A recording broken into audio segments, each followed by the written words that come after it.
Hi. DATV show. I'm Arthur Burns, Ocean County Solid Waste Superintendent of Recycling.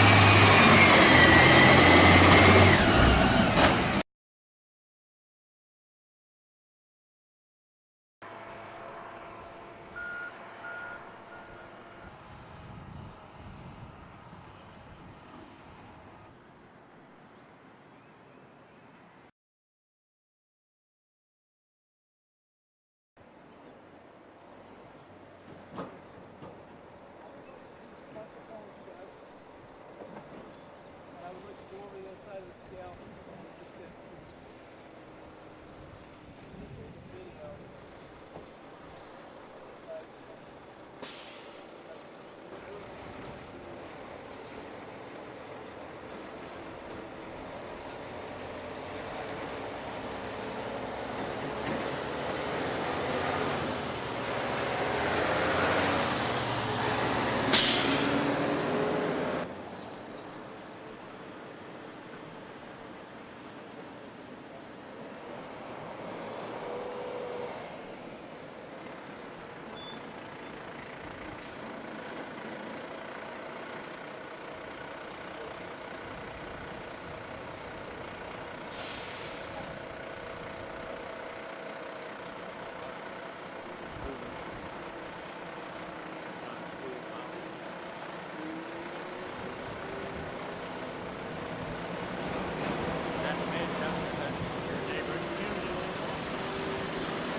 If you go over the scale and you have compostable material, you're going to come on this side of the property.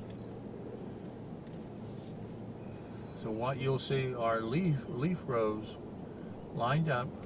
They're in different stages of decomposition. So what that means is they're breaking down. So we're taking raw leaves and going to make a compost material. That naturally happens in the woods, but it takes several years. We do it in 6 months. So there's a row of new leaves that you can identify them as leaves, and there's a row next to it that's probably in the 3rd stage of decomposition. This one's probably in the 3rd to the 4th stage of decomposition. I have a machine that's actually a windrow machine, and what that's doing, that's turning the material, and what you see coming out of it is steam. These leaf rows will get up to 140, 150 degrees through the natural process of decomposition, but when they get that warm, they deplete the oxygen and they deplete the moisture. So you have to turn them. So you introduce the oxygen and you introduce some more moisture. So we have water trucks that, if it hasn't been raining, we can irrigate them. And then we have a screen plant over there. We're currently, what we do in Bricktown, turn their leaves like this with our machine, and when it's done, they either give it to the public or sell it or use it in a in-house application.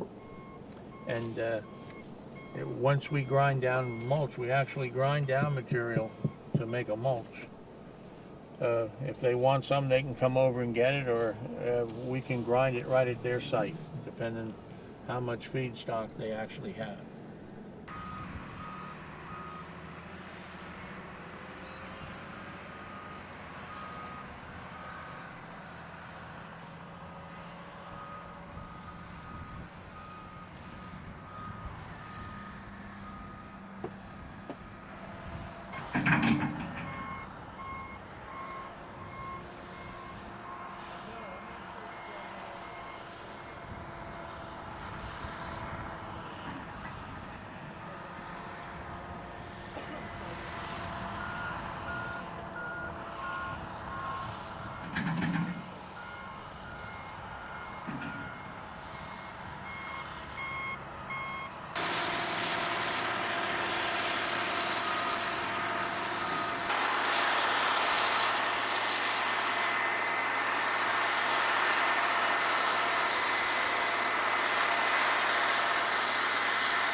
few years ago, the county went to single stream.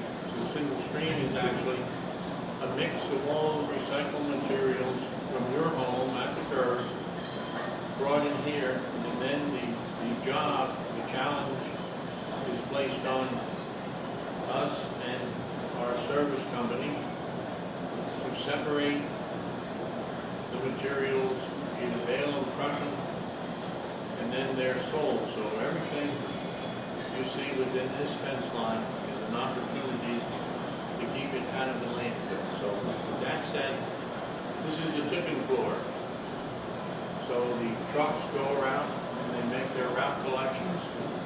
And once they become full or at their designated time that they need to dump, they come here, they go across our scale, they identify who they are and the material they have, and they dump, and then when they leave, they be weighed again, and that will then clarify what the actual weight was that they brought in. So the county has a program that every 6 months we have revenue sharing. What we sell, we give each participating municipality part of the revenue. And plus there's landfill avoidance. By bringing it here, they don't have to bring it to the landfill and pay the tipping fee at the landfill. So with that said, you can see this loader, he's actually loosening the material up and getting it ready to put on the feed belt. The feed belt is below us. It's the first start of the program. It'll go up a belt, as you can see.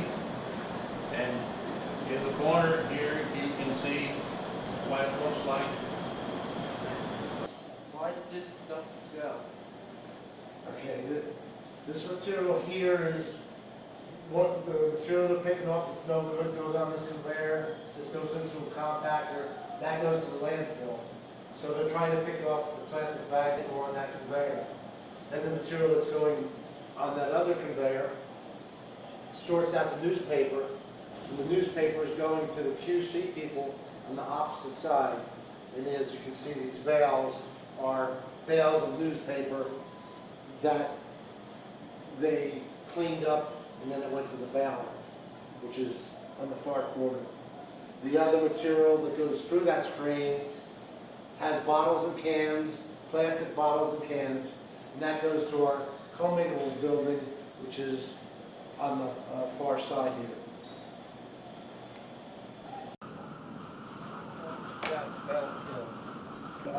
We want to take out the fiber from the single stream in this room. What's going through that screen there? Cans. Single stream is everything mixed together. Fiber and bottles and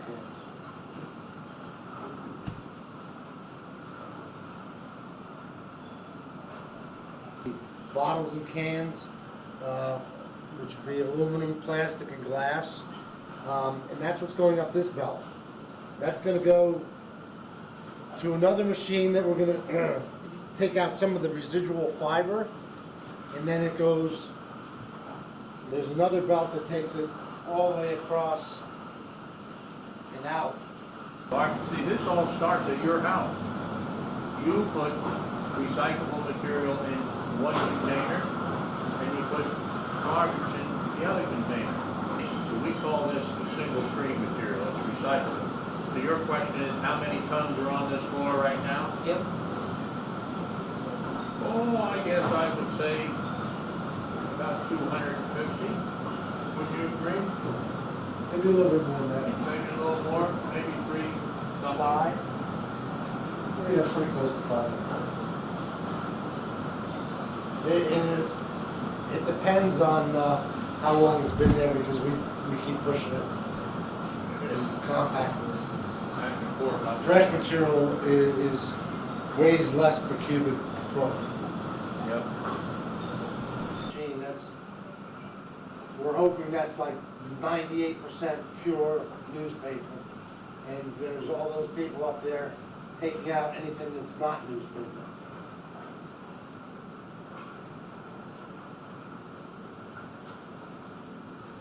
Okay, so that's the glass conveyor, and we have someone down there. They're pulling out any flattened aluminum cans that got through the glass crusher, any plastic bottles that got through. And so we have, as you can see, shredded paper on there and glass. And it's hard to distinguish the glass because it's all crushed up. This then goes to another process where the glass is sorted by optics again and by color. Then it goes back to bottle manufacturer or maybe another type of product. That's going under one of the optical sorters. If you look up top here, you see that little flashing light. That's identifying the plastic that's underneath that and firing air jets based on what resin it's seeing.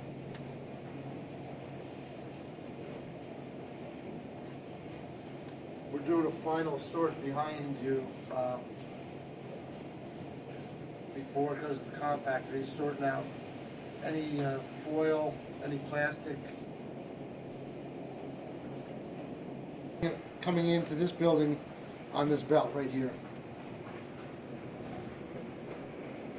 I don't know if we can get that shot.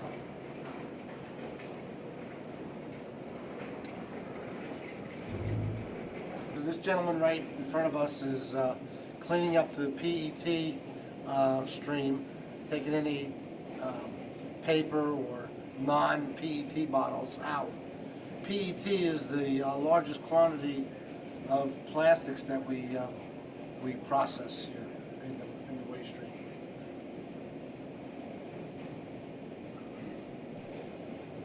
Aluminum is the most valuable, and tin foil, which we separate as well, is quite valuable on a price per pound basis.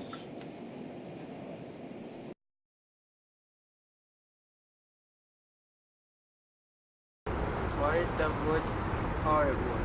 Well, that's a good question, Nick. The darker colored wood is natural lumber, and the gray colored wood is plastic lumber. We've incorporated plastic materials in this garden, in this compost demonstration site. So we have crushed stone. Underneath we have a glass. You can see many of the tumblers and backyard compost demonstration devices. They're plastic lumber. So what we've done, we've recycled plastic and we've bought plastic products from recycling operations to support what we do. We have a series of backyard compost units here that people can purchase or build on their own homes and use them for their own needs. So many of them are made from recycled grade plastic. Some are made from lumber. We've incorporated different forms of recycled material, whether it's crushed stone, glass, plastic lumber, and we hold classes on people to teach them how to become backyard composters.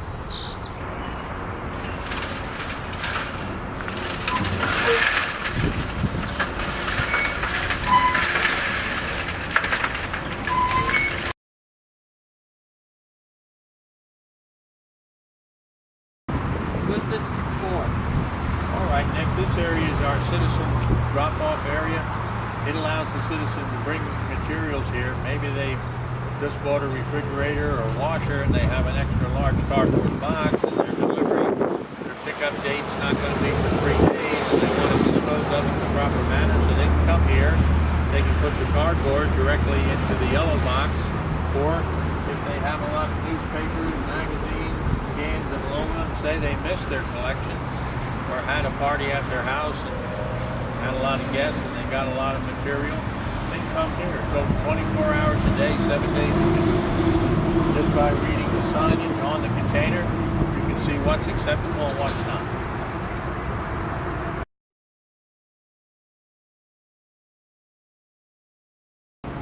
What this building do?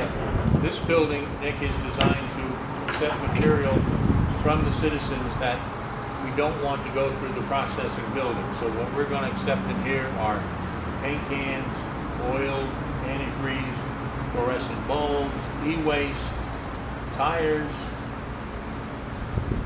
and that is marketed in a different stream. So if we walk around, we can look at some of these materials, and you might have a question. So What old tires and rims Well, we currently take tires off the rims, Nick, and the reason we accept tires from citizens is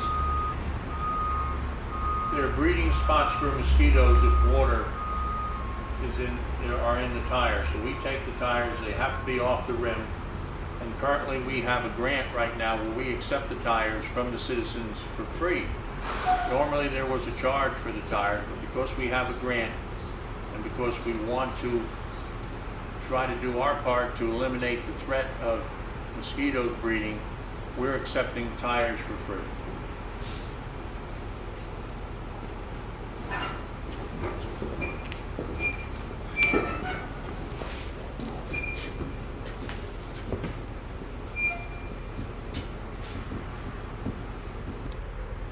A question for you.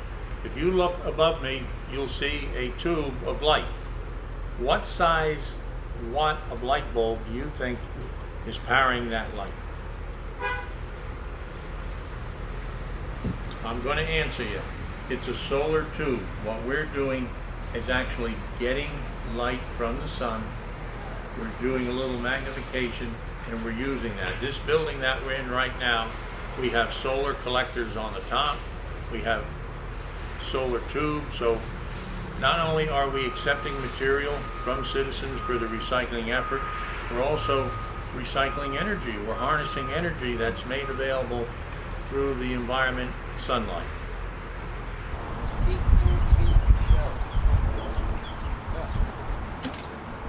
Hello.